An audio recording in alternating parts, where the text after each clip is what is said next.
As we take a deeper dive into what God has made you for and how He has made you, I think it's really important for us to remember. That is to say that there have been times when you have operated in things that God has made you for and you felt it, but you forgot. There are times when the Lord spoke to you and you had a sense that I was made for a particular thing, or God put a dream inside of you and you forgot. And there are people that have said things to you, hey, you're really good at this. I think you should invest in this more. You should go in this direction and see what God is doing with that.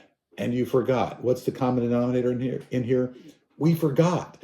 And human beings are forgetful. I think you know that we are a forgetful people, that the Lord speaks to us, the Lord reveals to us, the Lord does all kinds of things, and we forget. And so I want to ask you to ask God to help you remember things that God has put inside of you, things that you have done effectively in the past that you need to invest in and maybe rekindle, that you need to re-stir up, and that you would remember those things and stir them up. Paul is talking to his spiritual son Timothy, and he's basically hearkening back to the time when Timothy's prayed for and spiritual gifts are released in him by the elders. And he says, stir up those things, fan into flames the gifts that were given to you, at that time. Think about what God has spoken, what you have sensed, and remember. And then I want to ask you to do one more step from just remembering. I want to ask you to write it down,